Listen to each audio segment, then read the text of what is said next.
Hello, my name is Joel Salon, and this is my final project. I decided to compare and contrast the corsets of Alice in Wonderland's the Tim Burton film and Elizabethan corsets. Here are some historical representations of the Elizabethan corset, some that are both painted and some that are historically accurate representations of the Elizabethan corset. Here is the representation of Elizabethan corsets pardon me, inside Tim Burton's film. Here we got some of the characters along with a mannequin wearing one of the costumes from the film. Some similarities for how the corsets connect with each other is they both were representing the status and also the um, high power of who was wearing them.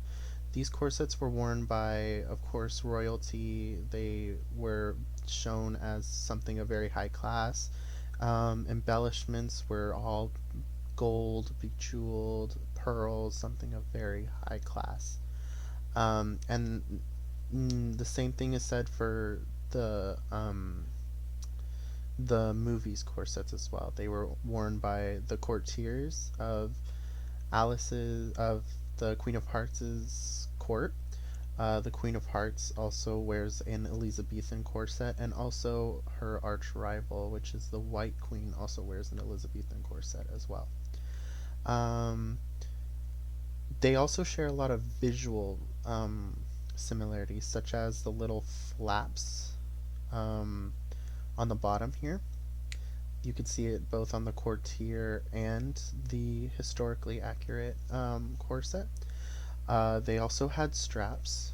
And then something else that is very, very historically accurate that Tim Burton got correct was the big point at the front of the corset that points downwards, along with also where it sits on the body. And it's the Elizabethan sits right above the waist. It doesn't really do much for the waist, it just sits right on top of it and flares a little out. Some differences that these two corsets have was um, the use of these corsets for the Tim Burton film were very less structured than they should be for Elizabethan. The channels for the boning only comes through the front, not really towards the back nor on the sides. It's just in the front, such as some of the panels that we did in class were very there were boning in front, and then there were also bones on the side.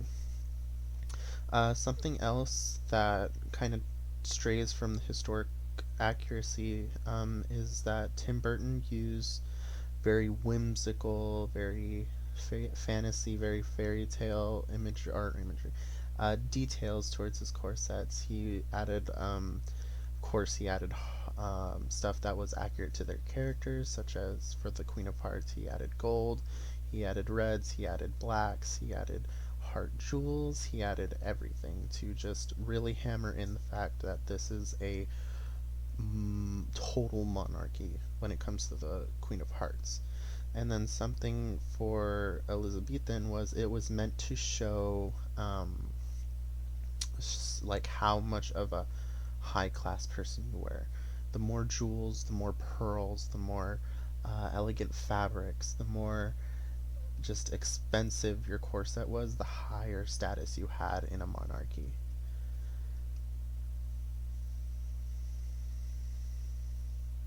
This was a corset found in a museum, and they were made mostly into the corsets that we are talking about, the Elizabethans, were the norm for 16th through the 17th centuries uh, Elizabethan era. You could see that it's a very cylindrical shape and it kind of flares out at the bottom. Still has the straps and it still has that point towards the front. The only difference here is that there is somewhat of a busk in the front. It's not really a busk where you can pull apart. It is something that is still it's still that you need somebody to help you lace in the back, but it is just wanted to add that detail. Um, this corset is also held in the Victoria and Albert Museum in London. And then here is another close-up look at the White Queen's corset. This one was more closely accurate to, actually, it's probably the most accurate historically to Elizabethan corsets. It definitely was elegant. It was more whimsical, of course, because we're in Wonderland. However, this really showed how much of a respected queen she was, as these were actually gifts that she put onto her corset. It's just a little story detail that I thought I'd put in there. However, it also shows how high of class she has. It's very elegant. It is very